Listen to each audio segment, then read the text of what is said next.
Hello, welcome back to another episode of 0 to 60. So I'm really not sure how this is going to play out. And if this is the first video of ours that you've watched, I must reiterate, there's as much chance of this working as there is of me having a threesome with Victoria's Secret models. So everything you see here, take with a pinch of salt. Don't take it as gospel. This is just what I've learned from talking to people. I'm going to try it. We'll know in the next week or so if it's worked or if I need to get a proper man to come in and repair it. But to give everyone an update on what's been going on, I went to torque this head down on, I think it's Tuesday, so 3 days ago now, and everything torqued down okay apart from these two bolts. And what happened was, going back through and really thinking hard about what went on, and then I actually re-torqued a few other things. I don't know why, but they'll get to about 90, well, just so everybody knows, the torquing sequence with standard N54 head bolts is 30 Newton meters, 90 degrees, and then 45 degrees. They are torque to yield stretch bolts. So I guess they rely on degrees because it gets them closer to the actual torque required to hold the head down than if you just relied purely on a torque figure. The issue with relying purely on a torque figure is lubricants or anything in the threads, the age of the threads, the cleanliness of the threads will affect the actual reading that you get on a torque wrench. Now, that's a problem when you've got stretch bolts because you need to make sure that they're stretched, they are yielding, or whatever that means, so that you have enough clamping force. And basically, where I think I cocked up bad, when I did the engine assembly, hopefully you've seen that video, have a look, it's one of the previous ones, we put forged rods and pistons in this motor. I was using ATF fluid. It's completely Jay from Real Street's fault. He uses ATF when he assembles some of his engines, and I was just using it. I've had it in that little oil can for, I don't even know. I think I've had it in that can since I rebuilt the ZF5, which is over 12 months ago. So I was just using it. And when I put the head bolts in, I used the ATF fluid to lubricate the threads. Now, I didn't think it was going to be an issue. I'd read about other people using ATF. I'd read about people saying you shouldn't use ATF and you should use oil. And then some people say you must use like ARP lube or moly grease. Everyone's got their own opinion. I could see some people using ATF. In my mind, I couldn't see why it was going to be a problem. But I think what happens, now depending on how much ATF is on the threads, now I was only putting a very small amount on most of these. The block had been upside down the day before, I'd blown all the holes out with an airline, so they should have been fairly dry, but there would have been a oil residue on them. All of the old bolts that have come out, you can see they've got oil residue on them. So all I can think of is the ATF has caused issues with my torque sequence. When I'm on the second 90 degrees, so all the bolts had their 30 Newton meters, 90 degrees, no issues at this point, but these two in particular, when it got about halfway through the second round of 90 degrees, they got loose. They got to about 90 Newton meters and then they'll loosen off back to about 70. And I'd sort of, as soon as they loosened off, I was really worried about stripping the block. I was confident I was going to strip the block. So many people have had issues where they pull the threads on an N54. This is the first N54 that I've torqued down myself. I watched Jake do it about 18 months ago on my other engine. He's a proper mechanic. And I didn't think there was much to it. I probably overthought it. But as soon as it went tight and then loosened off, I'm like, fuck, I've damaged the threads. And I tried to go tighter again, and it wouldn't go any more than 70 Newton meters. I thought we'd strip the block. We did a video on it. Since then, I've been down the path of trying to work out how to get around stripped threads in an N54 block, which led me on to this block. Now, this is our old O'Reilly block. You can see where the wrist pin come out of the block just there, and you'll see in there, it's now got head bolts in pretty much every single hole apart from the small ones at the end. And I went through and I've tried a few different types of bolts. I've tried 12 mil, M12 by 1.5 thread, I've tried M12 by 1.75 thread, and basically the block's no good, so I've tapped it and I've torqued them down. I've tried easy outs, sorry, not easy outs, I keep getting those wrong. I've tried helicoils. I know the proper way to fix this is a time cert. I wasn't aware you could get the time certs in Australia. I've since found the distributor and actually had a chat to the dude, really helpful. He put me onto two guys in Queensland that can actually come and repair it if I had properly broken it with time certs or helicoils. But I had helicoils, so I thought I'd try and do some helicoil repairs. Basically what was happening, I was doing these tests until yesterday the same way I did the main one. So I would basically drill it if I had to, then tap it. I was lubricating it with my ATF fluid, and then I would clean everything out, put fresh ATF on the bolt, put it down, and it was doing the same thing. It would get to like, actually some of these bigger ones would get to like 100 or 110, and then they would go loose. And I'm like, God damn it, I'm stripping the block. And I thought I'd cock this block as well. Cock block? Huh.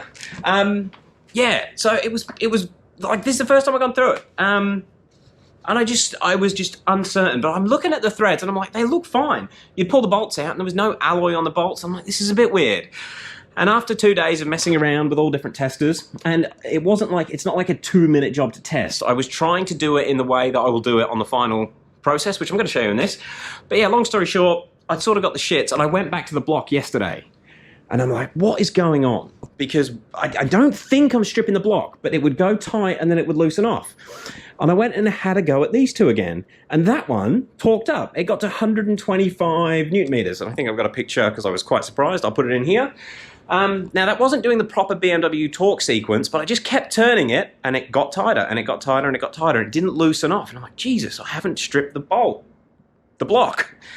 So I was a bit confused. And at that point, I was like, what's going on? What's different? What's going on? So I then took this one completely out, cleaned the threads completely, and then I used assembly lube, which I've put somewhere, and did the full BMW torque procedure, and it torqued up. At this point, it clicked. It's the ATF fluid. Something's happening with ATF fluid, which stops it from, it's basically causing these metal bolts in the alloy block to grab and then release early. Now, something I did notice when I went and played with all these, because all of the others were lubricated with ATF, I went and checked them, and I wanted to see if we could take it past the factory BMW torque setting. Again, that's the 30 Newton meters, 90, 90, and 45 degrees. And I basically nipped them up to see what the snap-on torque wrench would tell me torque-wise. Most of them were over 130. It took over 130 Newton meters to turn them further, but there was a couple, this one in particular, I noticed the head was actually spinning and twisting. The bolt is twisting before the threads moved, which what I'm putting it down to, I assumed either the bolt is overstretched or not stressed enough. It worried me. Basically, that bolt was not putting enough clamping force on the washer and the head. So that got me worried as well.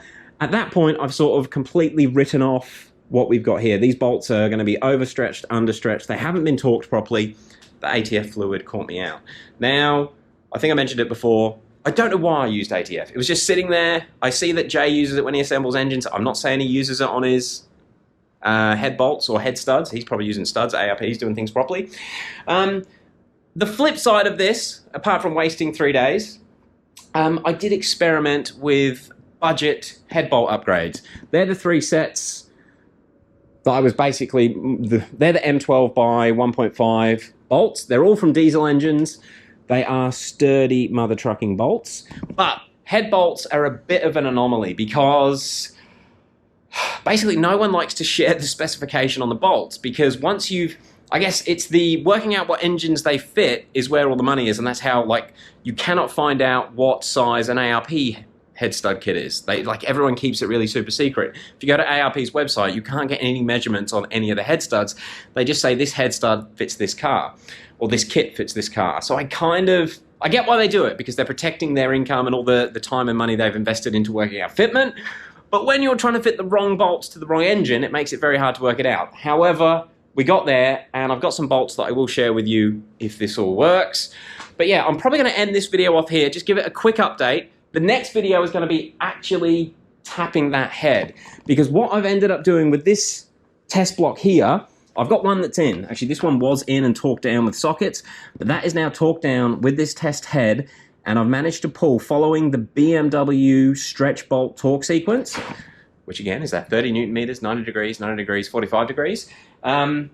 It's actually come up, and it comes up at 155 Newton meters, which is more than you would torque an ARP bolt.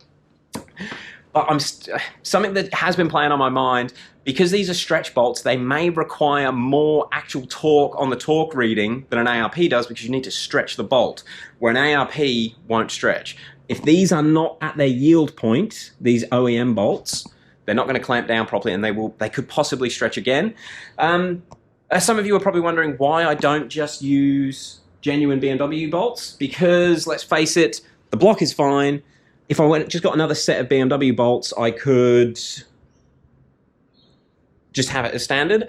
But my original plan was use the standard bolts, obviously. But when I started to assemble this engine, quite a few commenters said you need ARPs, you need ARPs. Ken said you need ARPs. All of the fast N54s I've personally dealt with, which most of them we own, they've all had standard rod bolts, and I haven't seen heads lift. O'Reilly did not lift its head, it broke its rod. And O'Reilly was putting out big power, like 700 wheel through the Lazy Power Glide. It's probably close to 900 at the engine, and it lasted for a few years. So I kind of feel like standard head bolts may be okay, which is why I was going to roll with them. The reason I'm not going to roll with them now, it will take me another 4 days to get them, and they are 200 Australian dollars for a set, where the bolts I'm going to use are less than half that. Normally about under 100 you should be able to pick them up for, and they're bigger. So there'll be an upgrade. The other thing I haven't quite worked out, which will be in the next video, I'm not sure what I'm going to do with the 9mm bolts, but I'll talk about that on the next one. I just wanted to give you guys an update once I had the realization of what I'd cocked up. So there it is. Don't use ATF. But I think oil works fine. I've just been using engine oil for the others, and they torque up and they feel good. Nothing slips, nothing binds. So engine oil's fine, just not ATF oil. What's a knobhead? Anyway, thank you for watching, and I'm going to get straight on to filming the next video. Peace.